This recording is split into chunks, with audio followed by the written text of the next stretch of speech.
इसमें हमने जो विशेष कुछ बातों पर फोकस किया है, उसमें एक तो गरीब लोगों के लिए ये बजट, यानी आम साधारण व्यक्तियों के लिए बजट, जैसा मैंने कहा कि सामान्यतः लोग कहते हैं कि हम गरीब व्यक्ति तक पहुंचेंगे।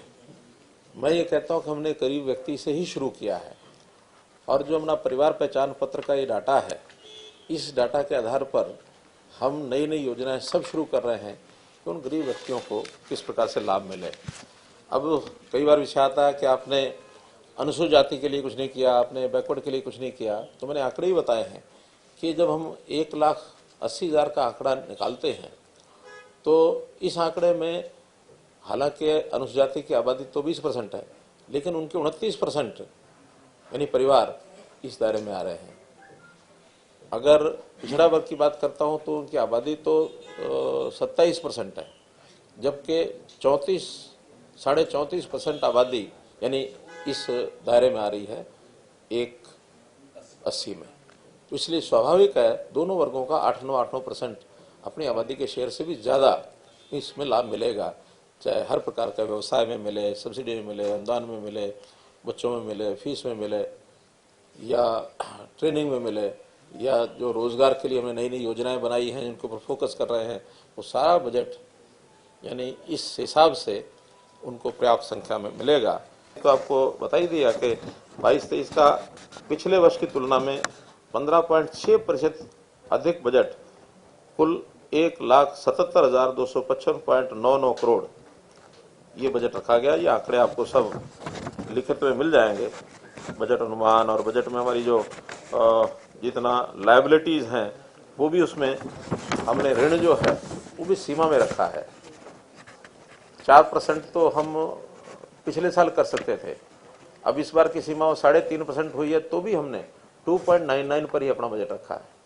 और ऐसे ही जो जीएसडीपी पर क्या उसको debt stock, total debt stock, वो भी 25% से नीचे ही रखा है।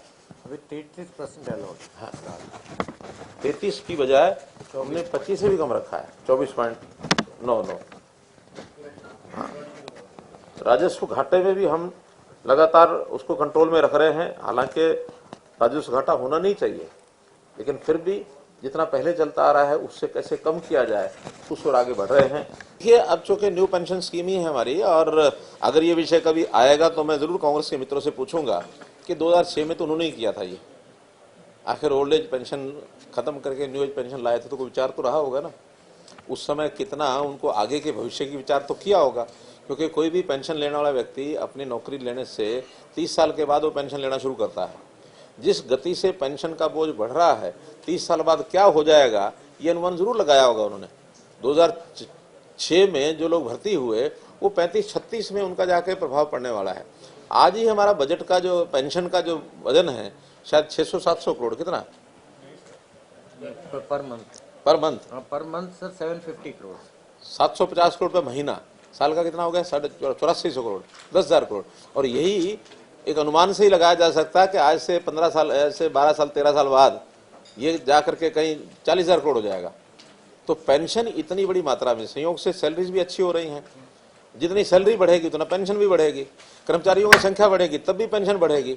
उसी में से निकाला था ये विषय कि आप अपनी सैलरी में से कुछ परसेंटेज अभी निकाल दो और उसके बराबर सरकार भी निकाल दे, ताकि वो एक फंड अलग से बन जाए, सरकार के ऊपर वजन ना आए। 10% सरकार ने, 10% एम्प्लॉई ने, ये 20% का विषय था। 11,201 करोड़ डाला ये सारी पेंशन होगी ना उसमें, और 28,436। हाँ, तो इसलिए बहुत बड़ी मात्रा में जा रहा। फिर 10% का विषय तय हुआ था। इस बार मेडिकल रिइंबर्समेंट है उसमें, इस बार 4% हमने और बढ़ा, उस फंड को और मजबूत करने के लिए अब 14% सरकार दे रही है।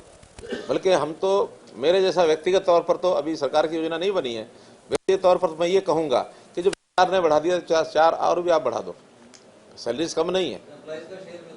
हाँ, 14 दूना 28 हो जाएगा, और 28% अगर बचा के रखेंगे हम अपने फॉर ओल्ड एज टाइम के लिए, तो 28% वो आज की पेंशन से कम नहीं पड़ेगा।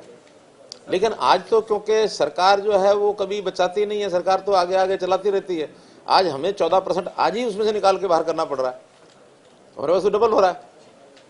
आज के लोगों की पेंशन भी दे रहे हैं और अगले लोगों के लिए जिन्होंने पेंशन लेनी है 14% आज भी निकाल रहे हैं।